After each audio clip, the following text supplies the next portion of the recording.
16-year-old girl dead after being shot. This is the second time in 2 weeks that police are investigating a stabbing that happened near a Bronx school where the victim was just 14 years old. Streets of the Bronx in the middle of the night, unforgiving for 4 teenagers stabbed. Street and demanded his phone. They began punching him. They threw him to the ground and took off with his laptop. Shot 16 times in the Bronx in gang-related violence. A 16-year-old girl shot to death. As police search for the gunman who killed one teen and injured another on Another 17-year-old boy were also hit in the hail of bullets.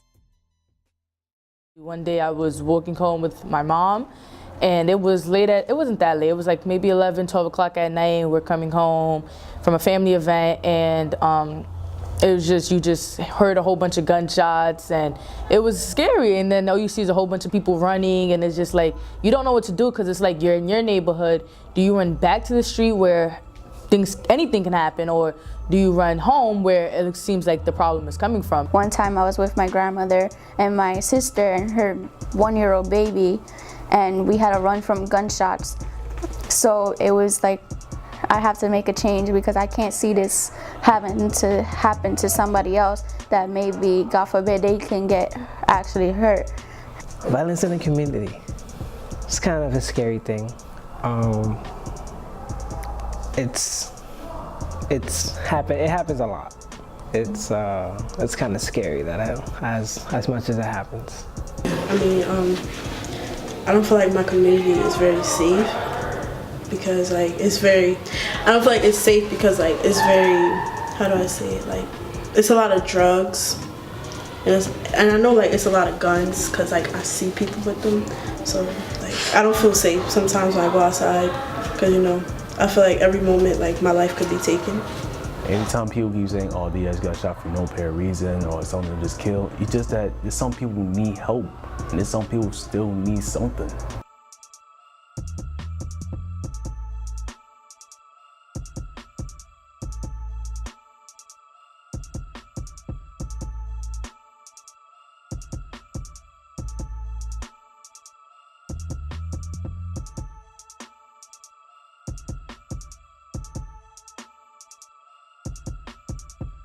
On an everyday basis, the way it makes me feel is just not fear, but worry. It's more of, will I make it home safely? Will my friend make it home safely?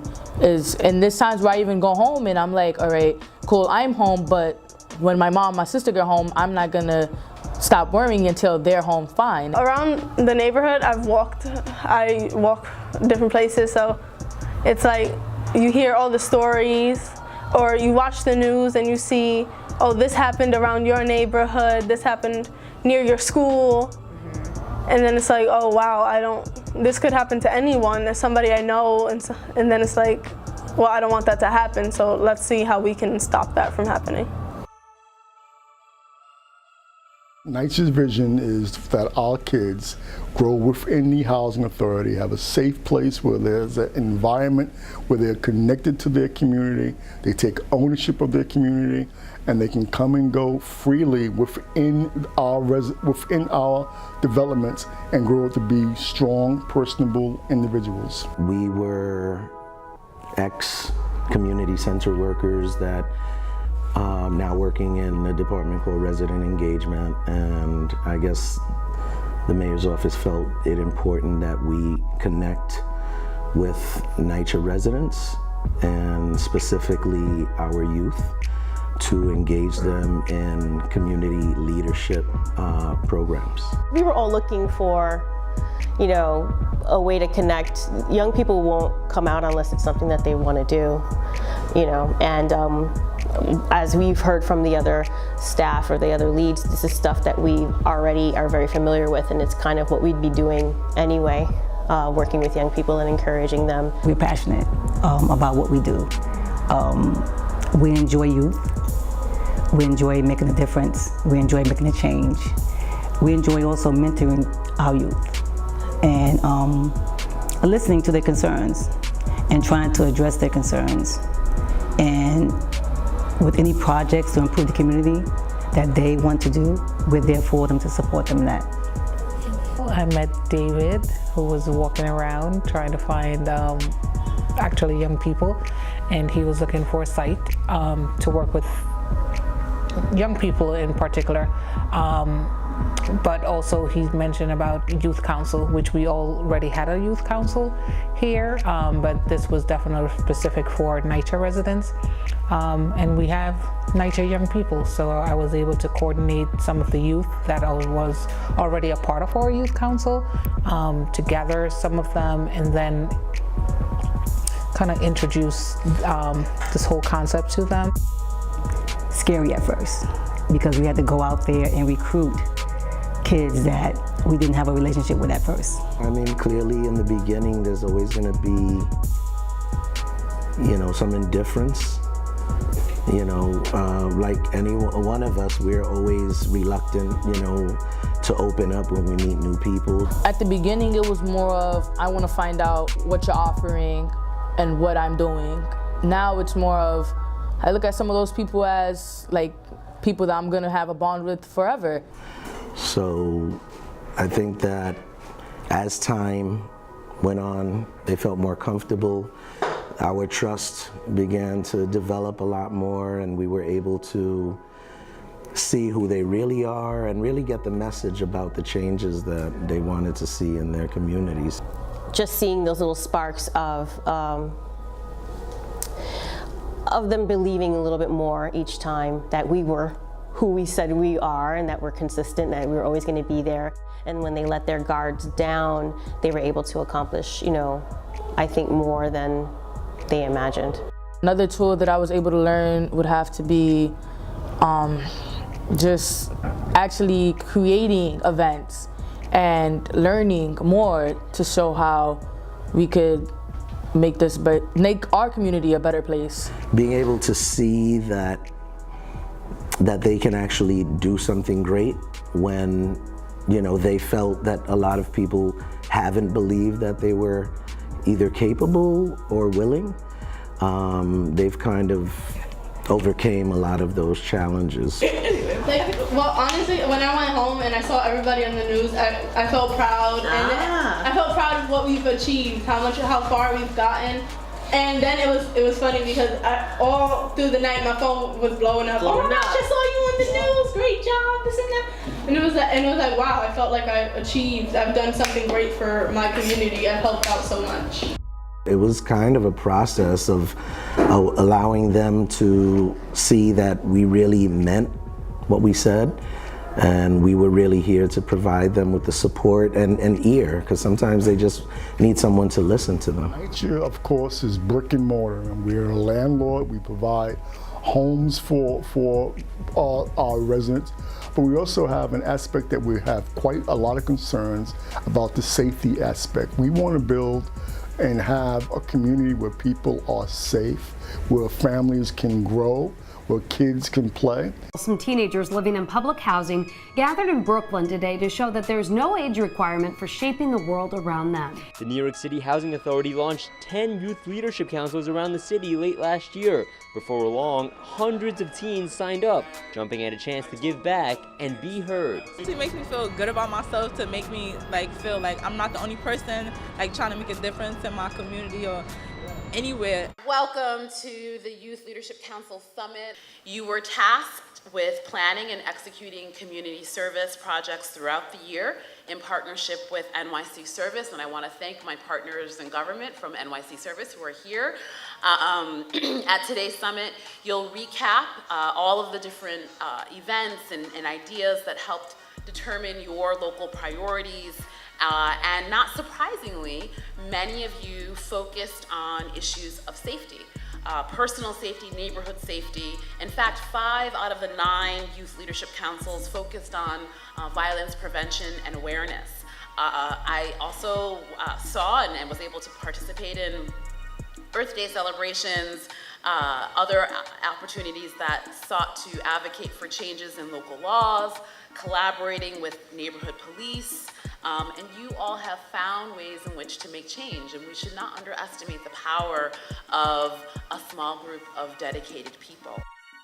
The first housing projects were developed back in the 1930s as part of an effort to clear out the slums. Not the slums like we know them today, but the tenement buildings that were built for immigrants back in the 1800s, the neighborhoods that were plagued by poverty, rampant with disease, ridden with crime.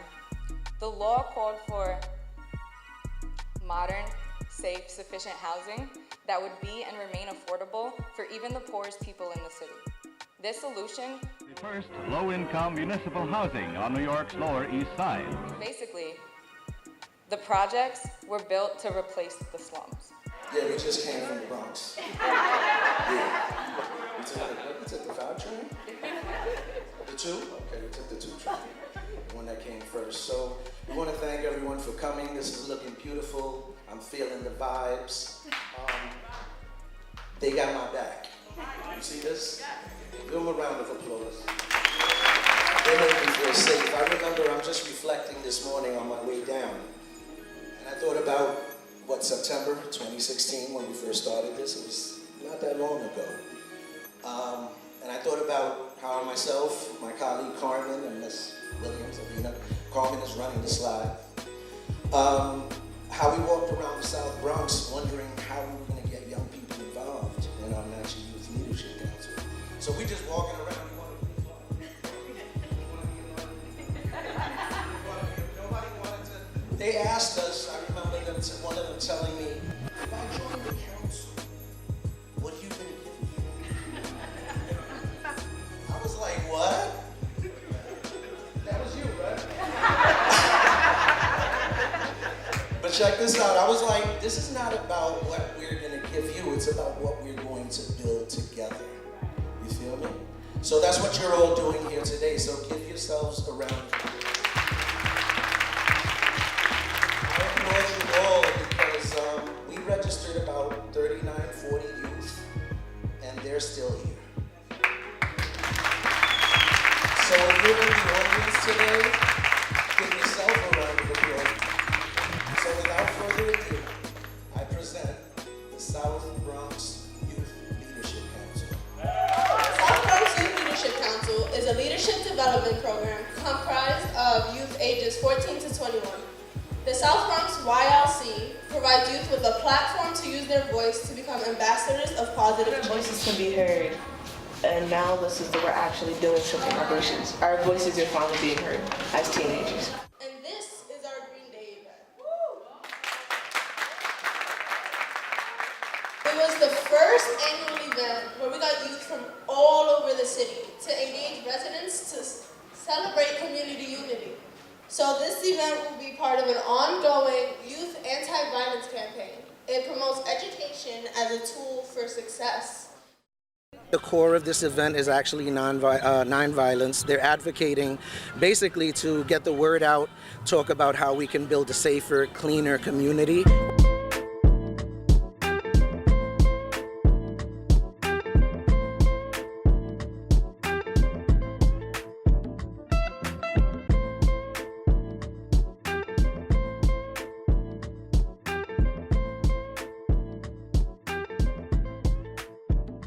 Youth in different South Bronx Nitro developments coming together for Green Day. It's a day to clean up where they live in hopes of driving out crime. It's not just about cleaning up, it is about stopping violence across the borough.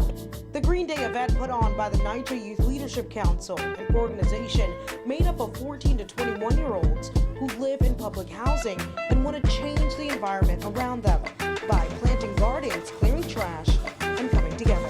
We are hosting an event to basically get the community to be one and actually share things we have in common and make a connection.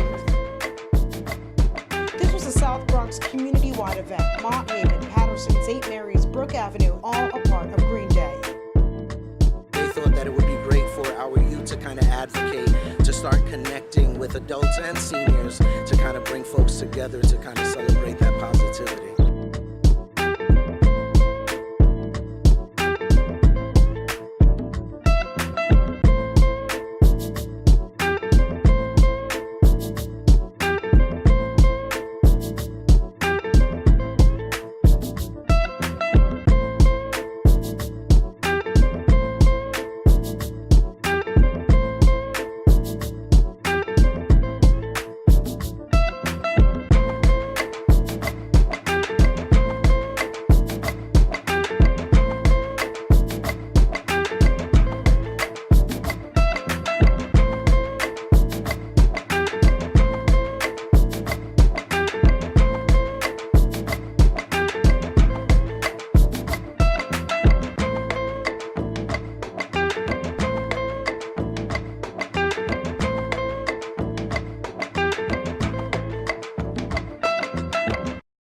sure initially parents were wondering who we are, what we're all about, whether or not it's something they even want their child to be involved in. And as time progressed and they see, we brought in a bunch of facilitators to provide, workshops for the youth. We've brought in different incentives that we were able to engage the youth. Parents were a lot more open to have them be a part of the process and part of our youth council. There's always going to be initial skepticism. I think in the beginning, parents really didn't know what we had to offer their children. As time went on, they saw that their children were more involved, more creative, wanted to be part of a change. And as a result of that, the parents also wanted to be part of that change as well. And they also encouraged their children to participate. It's kind of encouraging to see that perhaps they saw a change in their child that made them kind of want to also connect. So it's, again, same theme, building the community. Anytime you can have youth with some sort of civic independence that they realize is you have to give to the community. You have to work within the community to make it a better and safe environment for themselves. It's not all about playing basketball or video games or watching TV. They take civic pride in their community. They want to make it a better community, and they take ownership within their community. So anytime you have youth at that age that are willing to make that type of sacrifice that other kids would not worth, you have to take your interest and support them and push them forward. There's not enough funding out there for various projects that we would like to do with the youth. As I mentioned, our youth are very creative. They like to be involved in the community, and they like to see change. And with change, you need to have funding for those things. I don't think there will ever be enough money to fund what we actually do. The center is open from 10 a.m. to 10 p.m. And that's 12-hour days and possibly more, 6 days of the week during the school years, 7 days a week in the summer. So no, I don't think we have enough money to fund what it is that we're doing. However, I do think there can always be more, that's for sure. But I do believe we can work with what it is that we have and still try and find some type of quality in what is provided to our young people. Initially, I think we were kind of caught up trying to figure out how we can, get money, where can we get the funding from, how can we even make this thing work? And I think what was amazing to see was that we were able to get folks to dedicate their time, their valuable resource in a skill set that they brought to actually make the youth council work. So I think that was an amazing part of the process. Some of our partners, as you mentioned, our parents. Our parents are one of our partners. The Resident Association, they really support us. I would say the community center director, as well as the community. They all support what we do. We work with our youth and we work with our partners and different agencies to make sure that our youth have a fair share in what's going on. Realize that the youth are the future of this city. A lot of our partners had the same agenda we did. They're servicing the same, demographic that we are. So we had mutual interests, and it only took us being able to ask, are you willing to partner with us to provide resources to our young people? So for Green Day, like I said, we had over 29 partners that came on board to provide us with everything from healthcare services to educational services. So yeah, I think it's being able to work through faith, believing that you can actually create something amazing with really no resources or no funding.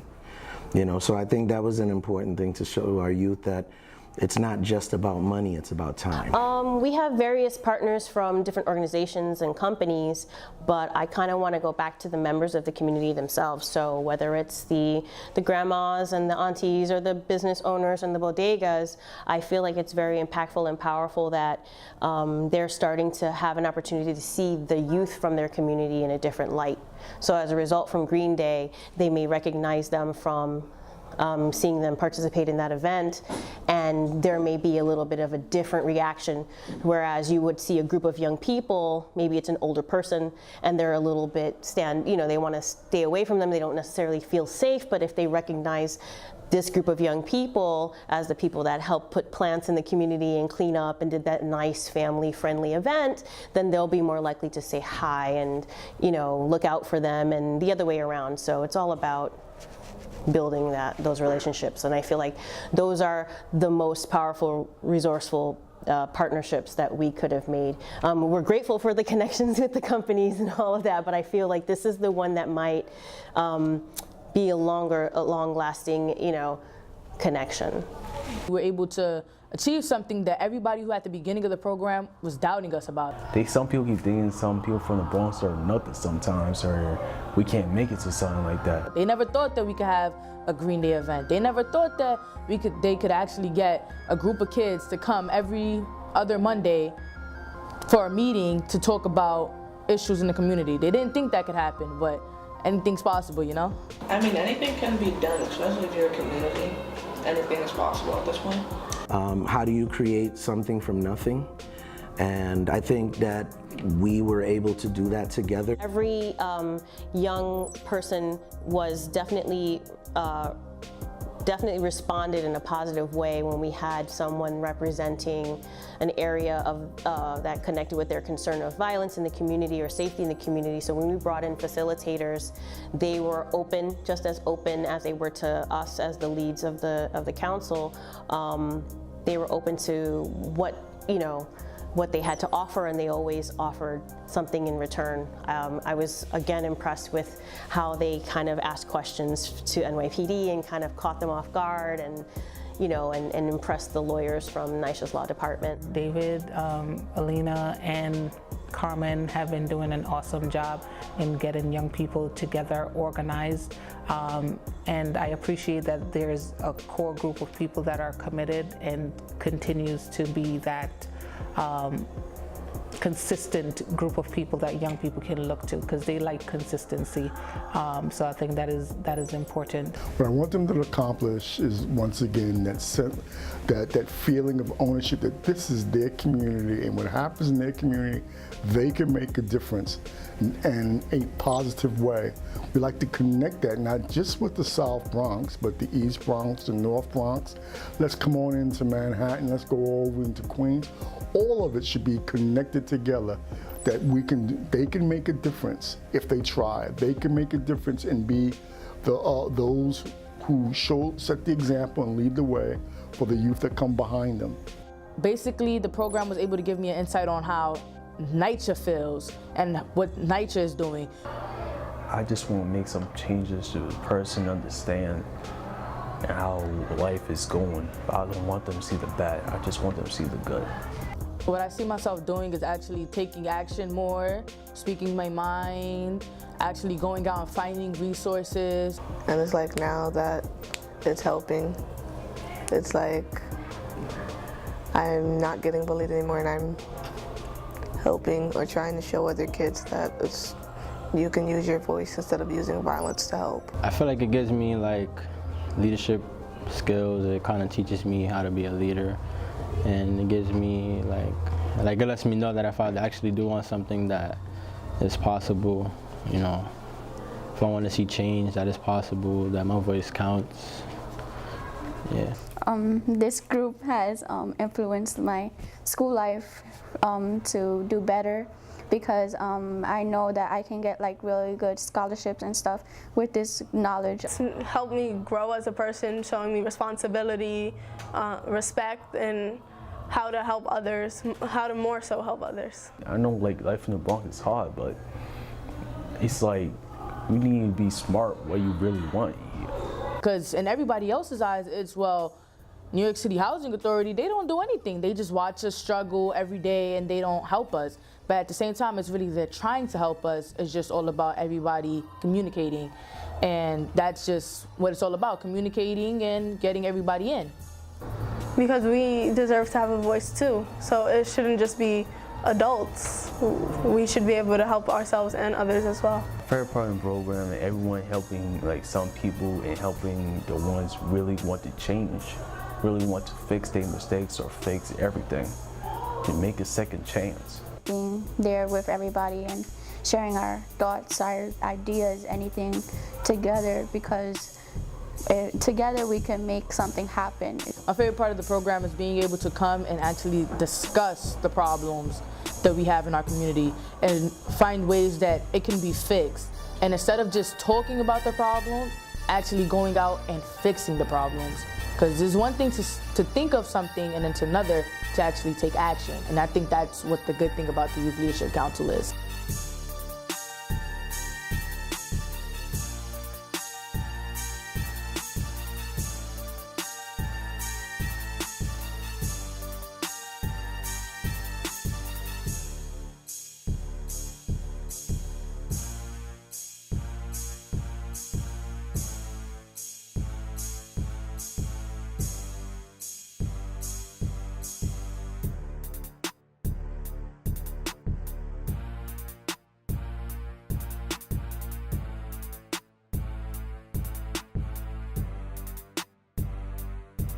Give it up for resident engagement. Special thank you to Alina Williams. Where you at? Carmen Roman. Where you at? These women have worked for the past, 5 months we've been working on this. Catherine, where are you?